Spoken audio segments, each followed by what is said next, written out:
आमर संस्कृति आमर संस्कार सर्वदा रहु आम सहित। भारतर महान ग्रंथ आउ काव्यगुड़िकर संपूर्ण संकलन सब्सक्राइब करंतु तिलक। हे लंकेश्वर, श्रीराम भयरे मते दूत करी संधि करने को पठे नांती। से रघुवीर एक कथा भावी पठेइचंती जे सियाल को मारिबारे बाघर शोभा बढ़ेनी। सही कारणरू से तम ऊपर दया करने को चाहती, किंतु तमे दयार पात्र नुह। एबे श्रीरामंकर अंतिम चेतावनी तमको शुणाउची। से कहिचंती जे से तम अपराधर दंड दबाकू लंकार द्वार रे उपस्थित। ब्रह्मांक वरदान कारणरू तमर जहा गौरव रही से सबु नष्ट होबार एबे समय आसीगलानी। अधम राक्षस, जदि तमे सीता को नहीं तांकर शरणापन्न न हुओ तेबे पृथ्वी को से राक्षसहीन करदेबे। लंकेश्वर, जदि तमर एई योद्धा मानक शक्ति उपर एते अभिमान तेबे मु श्रीरामंक पक्षरु तमर समस्त योद्धा को आह्वान करुची। मु मो गोटिए पाद तमर एई दरबार रे थापी दउची। जदि तमर कौनसी योद्धा ए पाद को माटी उठेई दिए तेबे मु प्रभुंक तरफरु कथा दउची जे प्रभु निजर पराजय स्वीकार करी ए लंका गड़रू फेरी जिबे। जय श्री राम।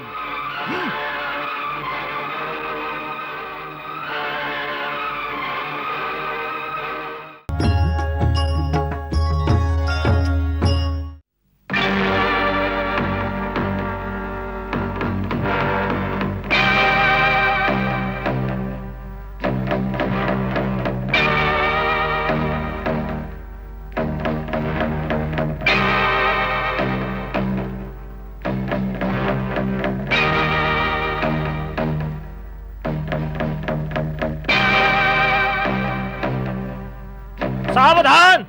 के तमे? राजदूत। कहा राजदूत? मु प्रभु श्रीरामंक दूत। आसीवार उद्देश्य?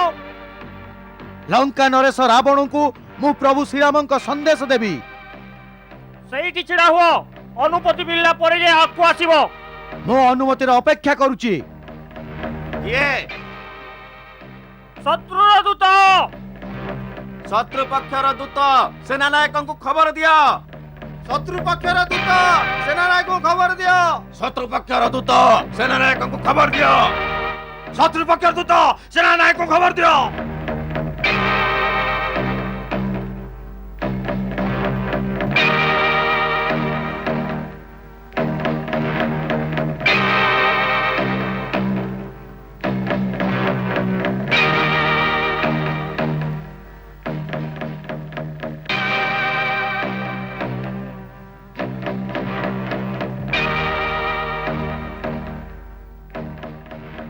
कौन हला? आज्ञा मणिमा, शत्रु पक्षर दूत आसीबा को अनुमति चाहूची। छाड़ी दियो, किंतु तांको कुह तांको सेना को पछ को घुंचाई देबे। ता परे द्वार खोला जिवो। तम सैन्य बल को कह पछ को हटी जिबे। ता परे जे द्वार खोला जिवो। समस्ते पछ को घुंची जाओ।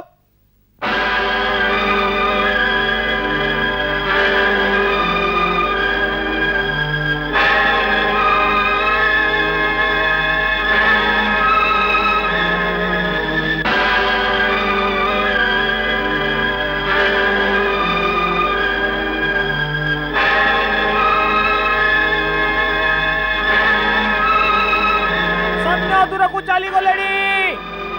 एबे द्वार खोली दियो।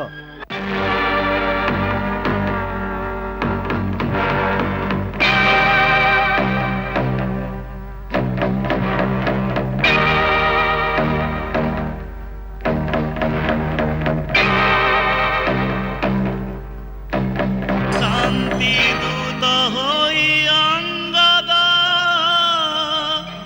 नेई शांतिर संदेश।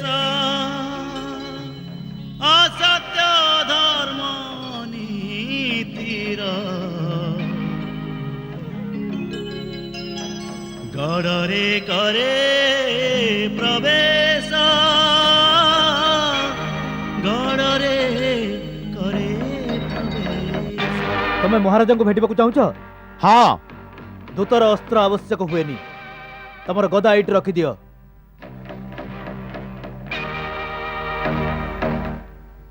ଜୟ ଶ୍ରୀରାମ।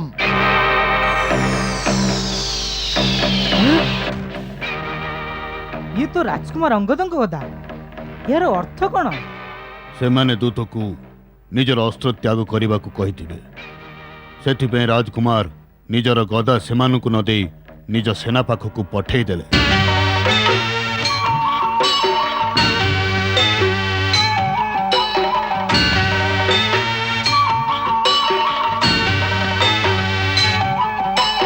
ଅସୁର ଦଳ ଭିତରେ ଏମିତି ଅଙ୍ଗଦ ଚାଲେ, ନିର୍ଭୟ ସିଂହ ଯେମିତି ହାତୀଙ୍କର ଦଳରେ।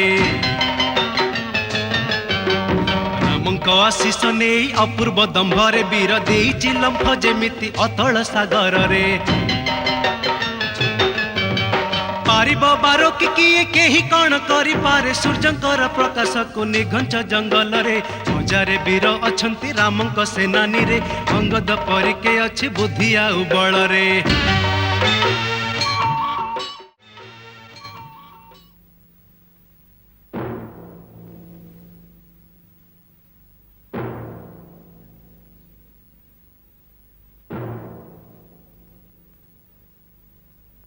ଲଙ୍କେଶ୍ୱରଙ୍କର ଜୟ ହେଉ।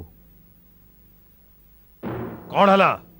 ମହାରାଜ, ଶତ୍ରୁ ପକ୍ଷର ଜଣେ ଦୂତ ଆସିଛି। ସେ କହୁଛି ଯେ ସେ ଏମିତି ଏକ ପ୍ରସ୍ତାବ ଆଣିଛି ଯେଉଁଥିରେ ଯୁଦ୍ଧ କରିବାର ଆବଶ୍ୟକତା ହିଁ ରହିବନି, ଆଉ ଲଙ୍କାରେ ଶାନ୍ତି ବଜାୟ ରହିବ।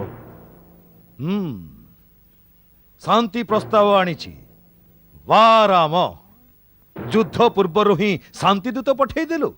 ଏ ପର୍ଯ୍ୟନ୍ତ ତ ମୋର ଚନ୍ଦ୍ରହାସର ଝଲକ ତୁ ଦେଖିନୁ, ଆଗରୁ ଡରିଗଲୁ।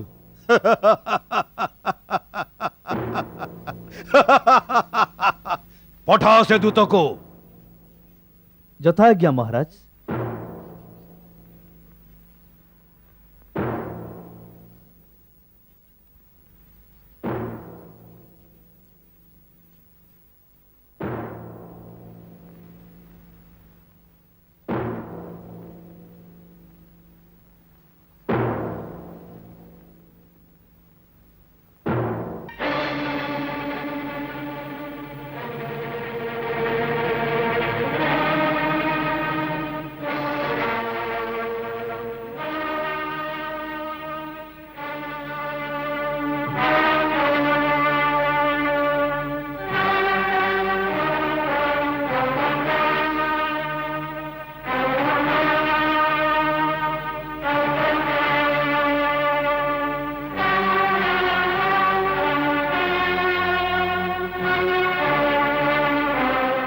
ବାନର, କିଏ ତମେ? ଆଉ କଣ ସନ୍ଦେଶ ଆଣିଛ? ମହାରାଜ, ସଭ୍ୟ ଦେଶର ରାଜଦରବାରର ନିୟମ ହେଉଛି ଯେ ଅନ୍ୟ ରାଜ୍ୟରୁ ଆସିଥିବା ରାଜଦୂତକୁ ପ୍ରଥମେ ଆଦର ସହକାରେ ଆସନ ଦିଆଯାଏ, ତାପରେ ସମ୍ମାନ ସହିତ ତାର ଆତିଥ୍ୟ ସତ୍କାର କରି ତାକୁ ତାର ଆସିବାର କାରଣ ପ୍ରଶ୍ନ କରାଯାଏ। ମୂର୍ଖ, ଏତିକି ବି ଜାଣିନୁ ଯେ ରାଜଦୂତ ତାକୁ ହିଁ କୁହାଯାଏ ଯାହାକୁ କୌଣସି ରାଜା ପଠେଇଥାଏ। ଜଙ୍ଗଲରେ ରହୁଥିବା କୌଣସି ଭିକାରୀ ପଠେଇଥିବା ବାନରକୁ ରାଜଦୂତ କୁହାଯାଏନି। ଆପଣ ରାଜାଙ୍କ କଥା କହୁଛନ୍ତି ଲଙ୍କେଶ୍ୱର? ମୁଁ ଯାହାର ଦୂତ ସେ ତ ରାଜାଙ୍କର ରାଜା, ରାଜେଶ୍ୱର ଅଟନ୍ତି। ସେ କେବଳ ଏହି ଭୂଖଣ୍ଡର ନୁହନ୍ତି, ବରଂ ତିନି ଲୋକର ସ୍ୱାମୀ। ଦେବତା, ବେଦ ଆଉ ବିଧି ଆଦିର ସେ ହିଁ ନାୟକ। ମୁଁ ସେହି ତ୍ରୈଲୋକେଶ୍ୱର ଶ୍ରୀରାମଙ୍କର ରାଜଦୂତ। ସେ ହରି ନା ହର ନା ବ୍ରହ୍ମା? କିଏ ସେ? ତମେ ବଡ ବଡ ବାର୍ତ୍ତାଳାପ ଯାହା ପାଇଁ କରୁଛ, ତମର ସେ ରାମର ସତ୍ୟତା କେବଳ ଏତିକି ଯେ ସେ କେବଳ ଜଣେ ପଥଭ୍ରାନ୍ତ ବନବାସୀ, ଯାହାକୁ ନିଜ ରାଜ୍ୟରୁ ବାହାର କରି ଦିଆଯାଇଛି। କୁହ, ସେ ଭିକାରୀ କଣ ସନ୍ଦେଶ ଦେଇ ତମକୁ ପଠେଇଛି? ମହାରାଜ ରାବଣ, ଆପଣ ମୋ ସ୍ୱାମୀ ରାଜରାଜେଶ୍ୱର ଶ୍ରୀରାମଙ୍କର ଅପମାନ କରୁଛନ୍ତି। ସେଥିପାଇଁ ମୋର ନିୟମ ଅନୁସାରେ ଏସଭାରୁ ଚାଲିଯିବା ଉଚିତ। ରାଜଦୂତର ସମ୍ମାନ ତା ରାଜାର ସମ୍ମାନ ହେଇଥାଏ। ସେଥିପାଇଁ ରାଜଦୂତର ପ୍ରଥମ କର୍ତ୍ତବ୍ୟ ସେ ନିଜର ସମ୍ମାନ ରକ୍ଷା କରିବ, କାରଣ ମୋ ଅପମାନର ଅର୍ଥ ହେବ ମୋ ସ୍ୱାମୀ ରାଜରାଜେଶ୍ୱର ଶ୍ରୀରାମଙ୍କର ଅପମାନ। ସେଥିପାଇଁ ମୋ ସମ୍ମୁଖରେ ଏବେ ଦୁଇଟି ରାସ୍ତା। ପ୍ରଥମଟା ହେଉଛି ଯୋଉଠି ମୋତେ ସମ୍ମାନ ପୂର୍ବକ ଆସନ ଦିଆଗଲାନି, ମୁଁ ସେ ସଭାରୁ ହିଁ ଚାଲିଯିବି। କିନ୍ତୁ ମୁଁ ଯେଉଁ ସନ୍ଦେଶ ଆଣିଛି ତାହା ଏତେ ମହତ୍ୱପୂର୍ଣ୍ଣ ଯେ ସେଥିରେ ଲଙ୍କା ଅଧିବାସୀଗଣ ଆଉ ସମଗ୍ର ରାକ୍ଷସ ଜାତିର ଜୀବନ ଆଉ ମରଣ ବି ନିର୍ଭର କରେ। ସେଥିପାଇଁ ମୋ ପାଇଁ ଦ୍ୱିତୀୟ ରାସ୍ତା ହେଉଛି ଯେ ମୁଁ ଏ ସଭାରେ ନିଜ ପାଇଁ ଏକ ରାଜୋଚିତ ଆସନ ସ୍ୱୟଂ ନିର୍ମାଣ କରିବି, ଯେଉଁଥିରେ ସମ୍ମାନପୂର୍ବକ ବସି ମୁଁ ମୋ ରାଜାଙ୍କ ସନ୍ଦେଶ ଆପଣଙ୍କୁ ଜଣାଇ ପାରିବି। ଜୟ ଶ୍ରୀରାମ।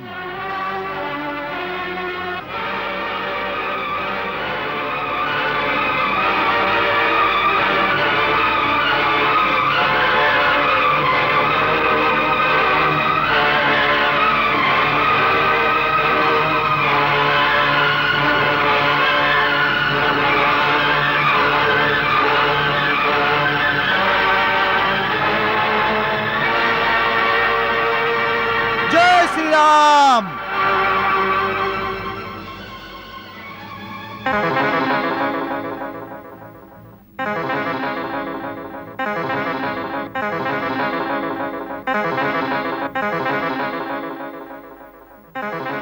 देखिनी अंगद दुनिया रे काहीं एमिति अनीति एते कुशासन शांति दूत को मिले नहीं जही बसिबाकु दरबार रे आसन লাগি গলানিয়া অঙ্গদ মন রে দেখিয়ে সবু রাজসভারে লাঙ্গুড়াকু তার গুড়াইলা বীর বসিলা তাপরে বীর দম্ভরে বসিলা তাপরে বীর দম্ভরে। हे दशग्रीव, एबे मो आसीबार कारण शुणु। मु आपणकर हित आ मंगल पाई श्री रघुवीरंक दूत रूपे आसीची। महाराज, मो पितांक संगे आपणकर मित्रता थिला, सेथिपई सद्बुद्धि देवाकू मु आपणक पाखकू आसीची। आपण उत्तम वंशज, आपण पुलस्त ऋषिंकर पौत्र, आपण शिव आ ब्रह्मांकर पूजा करी सेमानंकटू बहुत बर पाइचंती आ आपण समस्त काम सिद्ध करिचंती। सही शक्ति रे आपण समस्त दिगपालंकू भी जीति नैचंती, किंतु आपण कौनसी संग दोष बा कुमति कारणरू से शक्तिर दुरुपयोग करी ऋषि देवता गंधर्व अप्सरा नाग यक्ष आ राजांकर बहुत क्षति करिचंती। सही राजमोहरे अंध होई आपण जगज्जननी सीता मातांकू हरण करी आनिले। जेबे पाप कर्म एमिति प्रकार पराकाष्ठार निकटस्थ हुए तेबे दैवी शक्ति माने पाप शक्ति को नाश करिथांती, किंतु सेई विनाश सहित पापीर जो दुर्गति हेई थाए तार अंत बड़ भयानक हुए। आउ मृत्यु परे तार दशा अत्यंत दुखदायक हेई थाए। आपणक पाप आजी आपणकू सही सीमा पर्यंत नहीं आसी। मु आपणक हित पाई आपणकू एई परामर्श दबाकू आसीची जे एइटा ही एमिति मुहूर्त जदि आपण चाहिबे श्रीरामंकटू क्षमा मागी तांक शरणापन्न हेई जिबे। श्रीरामंकर महानता हैला निर्मल हृदय रे शरण पशिथिबा लोकंकर दोष देखंतिनी।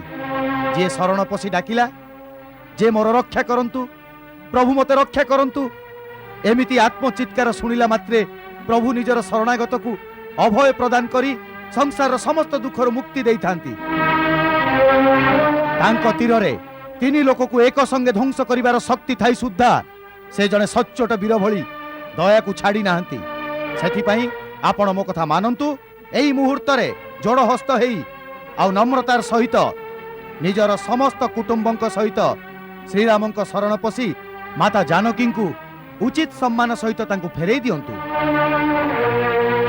श्रीराम एते उदार आउ कृपाळु जे आपण क्षमा शब्द कहिबा पूर्वरु से ଆପଣଙ୍କୁ କ୍ଷମା କରିଦେବେ।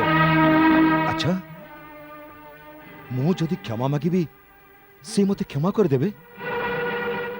ଏ କଥାର ଭରସା ତମେ ମୋତେ ଦଉଛ?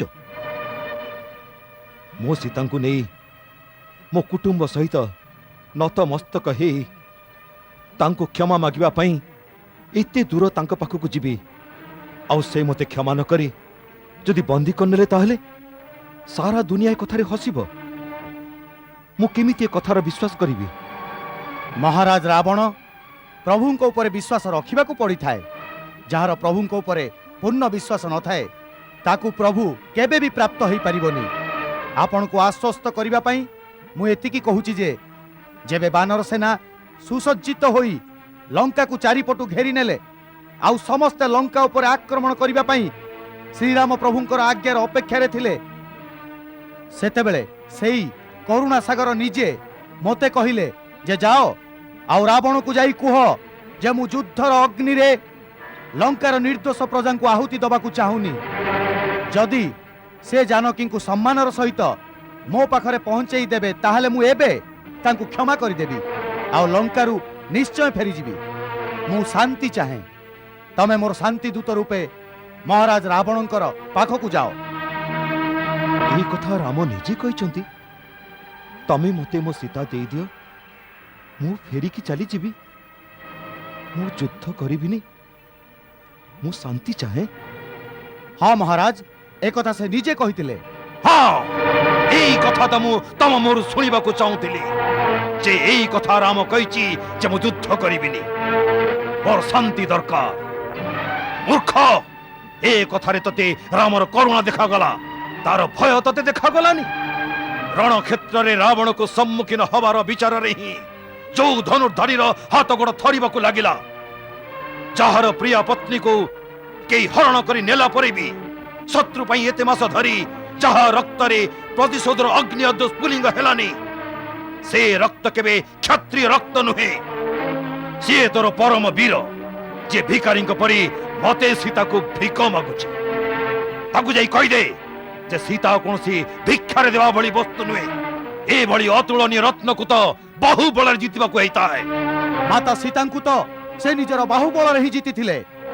ମହାରାଜ, ଆପଣ ବୋଧେ ଭୁଲି ଯାଉଛନ୍ତି ଯେ ସେ ଶିବ ଧନୁ ଯାହାକୁ ପ୍ରଭୁ ଶ୍ରୀରାମ ସହଜରେ ଉଠେଇ ଭାଙ୍ଗି ଦେଇଥିଲେ, ସେଇ ଧନୁ ଉପରେ ନିଜର ବାହୁବଳ ପରୀକ୍ଷା କରିବା ପାଇଁ ଆପଣ ବି ଯାଇଥିଲେ। ଆଉ ଶୁଣିଛି ଆପଣ କାଳେ ତାକୁ ଉଠେଇ ପାରିନଥିଲେ। ପ୍ରତିଶୋଧ ବୀରତ୍ୱର ପ୍ରତୀକ ନୁହେଁ, ଆଉ କାପୁରୁଷ କେବେ ଶତ୍ରୁକୁ କ୍ଷମା କରିବାକୁ ସାହସ କରିପାରେ ନା। ଏସବୁ ପ୍ରହସନରେ କଣ ଅଛି ମୂର୍ଖ ବାନର? ତୁ କହୁଥିଲୁ ଯେ ତୋ ପିତା ମୋର ମିତ୍ର ଥିଲେ, କିନ୍ତୁ ତୋ କୁଳର ପରିଚୟ ଦେଲୁନି ମତେ। ମହାରାଜ, ଦେବରାଜ ଇନ୍ଦ୍ରଙ୍କ ପୁତ୍ର ମହାରାଜ ବାଳୀଙ୍କର ମୁଁ ପୁତ୍ର। ମୋ ନାଁ ଅଙ୍ଗଦ। ମୁଁ ଏମିତି ବୀରତ୍ୱର ବି ଗାଥା ଶୁଣିଛି ଯେ ମୋ ପିତା ମହାରାଜା ବାଳୀ ଥରେ ରାବଣ ନାମକ କୋଉ ପ୍ରାଣୀକୁ ତାଙ୍କ ଲାଞ୍ଜରେ ବାନ୍ଧି ପର୍ବତରୁ ପର୍ବତ ବୁଲୁଥିଲେ। ଇଏ ସେଇ ବାଳୀ ଯିଏ ଅମୃତ ସନ୍ଧାନ ପାଇଁ ସମୁଦ୍ର ମନ୍ଥନରେ ସାହାଯ୍ୟ କରିଥିଲେ। ତୁ ବାନର ରାଜା ବାଳୀର ପୁତ୍ର? ତାଙ୍କର ମୋର ତ ମିତ୍ରତାର ସନ୍ଧି ଥିଲା। ମତେ ଏ କଥା ଦେଖି ଅତ୍ୟନ୍ତ ଦୁଃଖ ଲାଗୁଛି ଯେ ଏମିତି ପରାକ୍ରମୀର ପୁତ୍ର ହୋଇ ଜଣେ ତୁଚ୍ଛ ମାନବର ଦୂତ ରୂପେ ତୁ ଏତେ ପ୍ରସନ୍ନତା ଦେଖାଉଛୁ। ଯିଏ ତୋ ପିତାର ହତ୍ୟାକାରୀ, ତା ପଛରେ ହାତ ଯୋଡ଼ି ସେବକ ଭଳି ଚାଲୁଛୁ। ତୁ ତୁମ ବଂଶକୁ ଲଜ୍ଜିତ କରିଛୁ ଅଙ୍ଗଦ। ହେଇପାରେ ବାଳି ମରିଯିବା ପରେ ସୁଗ୍ରୀବର ଭୟରେ କେହି ଯଦି ଅଙ୍ଗଦ ସାଙ୍ଗରେ ନଥିବେ, ଆଉ ସେ ନିସହାୟ ଅବସ୍ଥାରେ ନିଜର କକା ଆଉ ପିତୃହନ୍ତାର ସେବା କରିବା ପାଇଁ ବିବଶ ହେଇଯାଇଥିବ। ଯଦି ଏ କଥା ହେଇଥାଏ ତେବେ ମୁଁ ଥାଉ ଥାଉ ତୁ ନିଜକୁ ନିଃସହାୟ ବୋଲି ଭାବନି। ଅଙ୍ଗଦ, ତୁ ମୋ ପୁତ୍ର ଭଳି, ମୁଁ ତତେ ତୋ ରାଜ୍ୟ ଫେରେଇ ଦେବି। ତୋ ପିତାଙ୍କ ଗାଦି ଉପରେ ତୋର ହିଁ ଅଧିକାର। ତୁ ଆଉ ନିଜକୁ ଅସହାୟ ଭାବନି, ନିଜ ହୃଦୟରେ ପ୍ରତିଶୋଧର ଜ୍ୱାଳାକୁ ଲିଭେଇ ଦେନି। ତୁ ରାମର ବିଶ୍ୱସ୍ତ, ତାର ଲାଭ ଉଠେଇ ଏକାକୀ ଚୁପଚାପ ତାକୁ ହତ୍ୟା କରି ତୋର ପିତୃ ହତ୍ୟାର ପ୍ରତିଶୋଧ ନେ। ଏହା ହିଁ ଜଣେ ବୀର ପୁତ୍ରର କର୍ତ୍ତବ୍ୟ।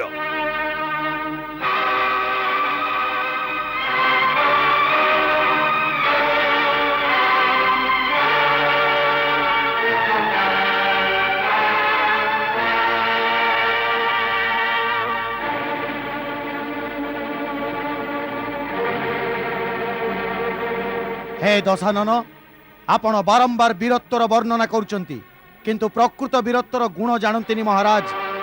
प्रतिशोध वीरत्वर प्रतीक नुहे आउ कापुरुषर केबे शत्रु को क्षमा करिवार साहस न थाए।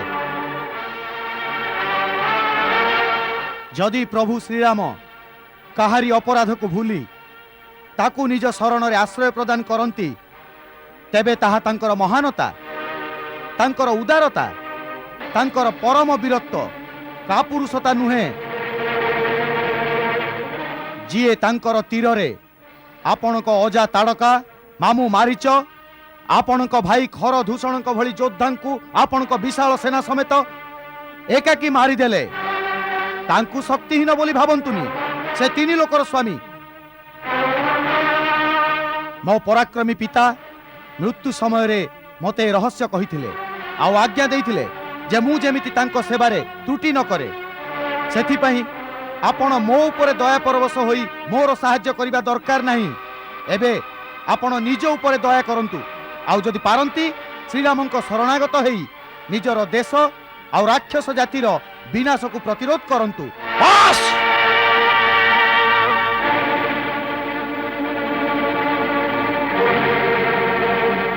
बहुत गला तोरे प्रलाप मूढ़मती। तू रावणर शक्ति को चिन्हि पार्लुनी। मो हाथ थरे खड़गड़ को गले स्वर्गर दिगपाल माने मध्य भयरे कंपी उठंती। जो भुजा स्वयं कैलास को उठेइतिला सही भुजा उठिबा मात्र के देवता और गंधर्व माने भी भयरे श्वासरुद्ध होई जांती। तम सेनारे जणे एमिति योद्धा के अछि क जा साथी युद्ध कले रावण को आनंद मिलिबो। आपण ठीक कहिचंती। आम सेनारे एमिति केही नाही जी आपणक सहित लढिले शोभा पाइब। नीति कहूची जे प्रीति आउ शत्रुता समस्कंद लोकन संगे करिबा उचित। आपणक भली पापी कामुक स्त्री लोलुप जी लुचि करी पर स्त्री को उठेई आनिची एमिति नीच सांगरे युद्ध करी कहार शोभा बढ़िबो। सावधान अंगद।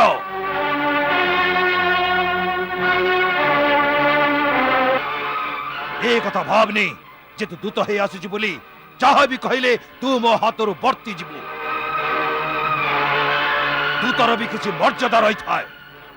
जदि रावण आगरे सीमारू अधिक बढ़ू तेबे एइटा तोर शेष प्रलाप हबो। अभागा जदि तोर रावणर साहाय्य दरकार नहीं तेबे ता क्रोधरू दूरे रह। रावण रावण केते थर ए ना को दोहराउथिबे महाराज। मु जानिबाकू चाहूची जे दुनिया रे केते जण रावण अछंती। अनेक रावण कथा ए कानरे सुनी सारिची। महाराज सेथिरु आपण कोउ रावण अटंती? गोटे रावण मु सुनिची जे महाराज बळी को जितिबा पई पाताल को जाइथिला। सेठी पिला माने ताकू घोड़ाशाला रे बांधी बहुत पिटिले तेबे बळी ताकू दया करी रक्षा करथिले। आउ जणे रावण विषय रे मु एकथा सुनिची जे सहस्र बाहु गोटे छार जीव भली भाबी ताकू धरी नैथिले। सेतेबेले पुलस्त मुनि ताकू रक्षा करथिले। आउ जणे रावण विषय रे कहिबाकू संकोच लागुची कारण कुहंती जे मो पिता ताकू निज काखरे जाकी निजर पूजा कार्य करुथिले।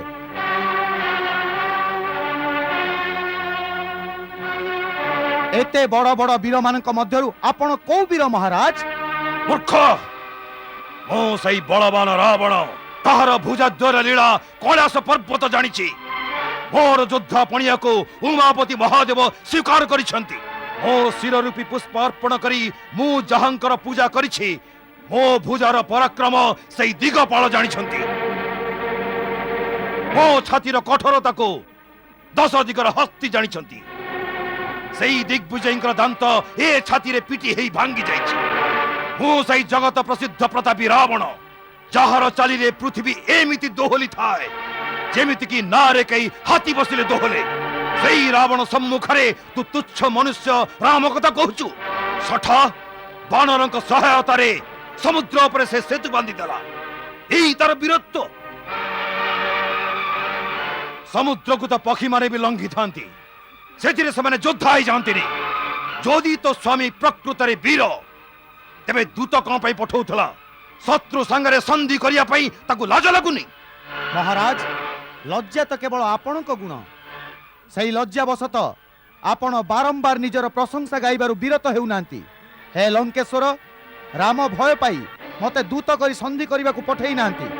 ସେଇ ରଘୁବୀର ଏକଥା ଭାବି ପଠେଇଛନ୍ତି ଯେ ଶିଆଳକୁ ମାରିବାରେ ବାଘର ଶୋଭା ବଢ଼େନି। ସେଇ କାରଣରୁ ସେ ତମ ଉପରେ ଦୟା କରିବାକୁ ଚାହାନ୍ତି, କିନ୍ତୁ ତମେ ଦୟାର ପାତ୍ର ନୁହେଁ। ଏବେ ଶ୍ରୀରାମଙ୍କର ଅନ୍ତିମ ଚେତାବନୀ ତମକୁ ଶୁଣାଉଛି। ସେ କହିଛନ୍ତି ଯେ ସେ ତମର ଅପରାଧର ଦଣ୍ଡ ଦେବାକୁ ଲଙ୍କାର ଦ୍ୱାରରେ ଉପସ୍ଥିତ। ବ୍ରହ୍ମାଙ୍କ ବରଦାନ କାରଣରୁ ତମର ଯାହା ଗୌରବ ରହିଛି ସେ ସବୁ ନଷ୍ଟ ହେବାର ଏବେ ସମୟ ହେଇଗଲାଣି। ଅଧମ ରାକ୍ଷସ, ଯଦି ତମେ ସୀତାକୁ ନେଇ ତାଙ୍କର ଶରଣାପନ୍ନ ନ ହୁଅ ତେବେ ପୃଥିବୀକୁ ସେ ରାକ୍ଷସହୀନ କରିଦେବେ। ତମେ ଛଳରେ ସୀତାଙ୍କୁ ହରଣ କରିଛ, ସେ ବଳକୁ ଯୁଦ୍ଧ ଭୂମିରେ ଦେଖେଇବ। ସେ ମନ୍ତ୍ରୀ, ପୁତ୍ର ଆଉ ବନ୍ଧୁବାନ୍ଧବ ସହିତ ତମର ବଦ୍ଧ କରିବେ, କାରଣ ତମର ମୃତ୍ୟୁ ହେଲେ 3 ଲୋକ ନିଶ୍ଚିନ୍ତ ହେଇଯିବ। ଏ ରାବଣ ସ୍ୱରୂପ ଜାହାଜଟି ବୁଡ଼ିବାର ସମୟ ଆସନ୍ନ। ଏବେ ବି ସମୟ ଅଛି। ଯିଏ ଶ୍ରୀରାମଙ୍କ ଶରଣାପନ୍ନ ହେବାକୁ ଚାହାନ୍ତି ଆସିପାରନ୍ତି। କଣର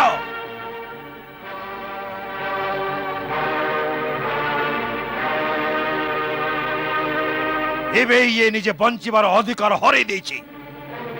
ଏହି ସଭାରେ ୟାର ଶିରଚ୍ଛେଦନ କରି ରାବଣର ଶକ୍ତିର ସୂଚନା ଦିଅ। ଆଜ୍ଞା ପାଳନ କର।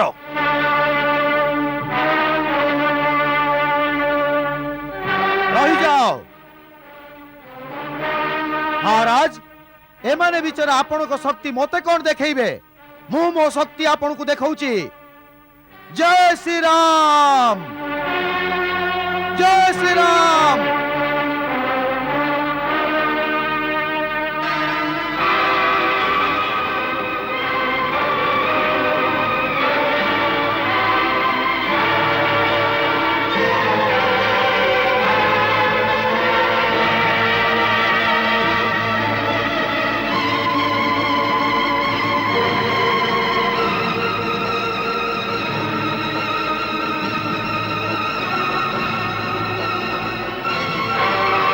ଲଙ୍କେଶ୍ୱର, ଯଦି ତମର এই ଯୋଦ୍ଧା ମାନଙ୍କ ଶକ୍ତି ଉପରେ ଏତେ ଅଭିମାନ, ତେବେ ମୁଁ ଶ୍ରୀରାମଙ୍କ ପକ୍ଷରୁ ତମର ସମସ୍ତ ଯୋଦ୍ଧାଙ୍କୁ ଆହ୍ୱାନ କରୁଛି।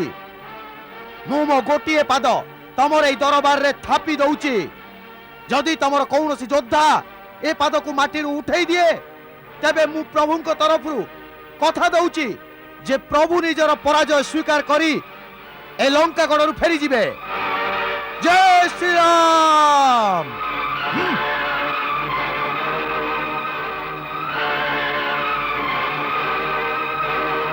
ପ୍ରଭୁଙ୍କ ନାମକୁ ସୁମରଣ କରି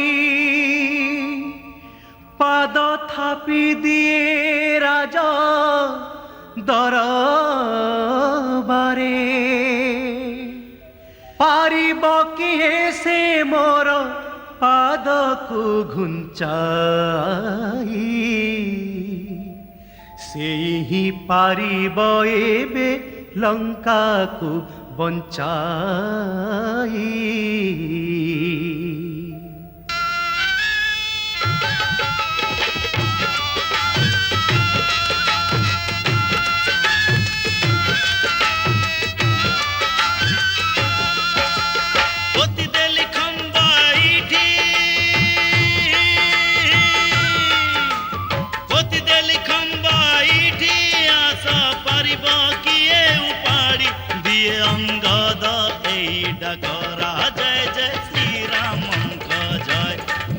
অঙ্গদ এই ডাকরা জয় জয় শ্রীরামঙ্ক জয়। পাদ ধরি এ মাଙ୍କড়କୁ মাটি উপরে ফোপাড়ি দিও।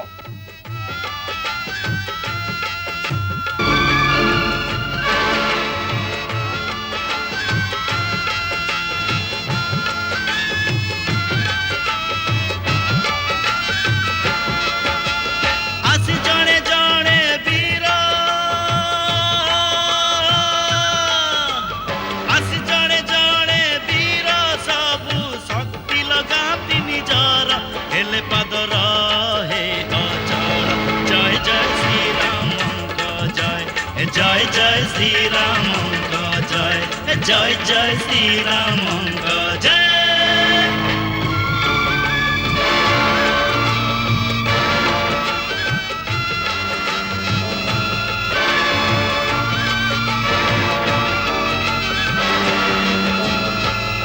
ইন্দ্রজিত সেই মহাবলবান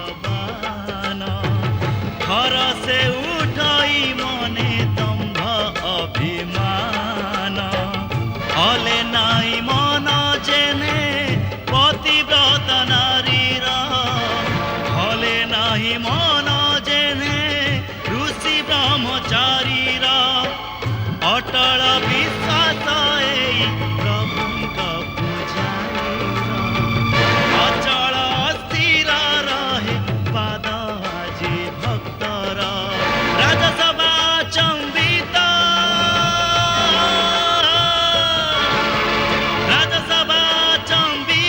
ସର୍ବେ ମନେ ମନେ ଭୟଭୀତ ରାମଦୂତ ଏତେ ବଳ জয় জয় শ্রীরামঙ্ক জয় রামদূত এতে বলবন্ত জয় জয় শ্রীরামঙ্ক জয় জয় জয় শ্রীরামঙ্ক জয় জয় জয় শ্রীরাম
ମୂର୍ଖ ପାଦ ଧରିବାର ଅଛି ତ ଯାଇ ଶ୍ରୀରାମଙ୍କ ପାଦ ଧର ଯାହାଙ୍କ ପାଦ ପଦ୍ମରେ ମୁକ୍ତିର ଦ୍ୱାର ଅଛି ମୋ ପାଦ କାହିଁକି ଧରୁଛୁ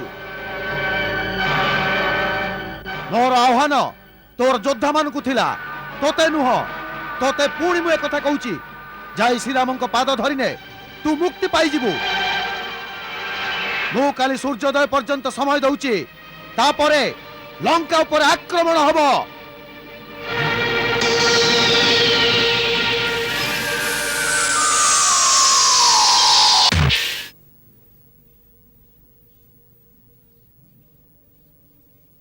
ଭାଇ ଇଏ କାହା ମୁକୁଟ?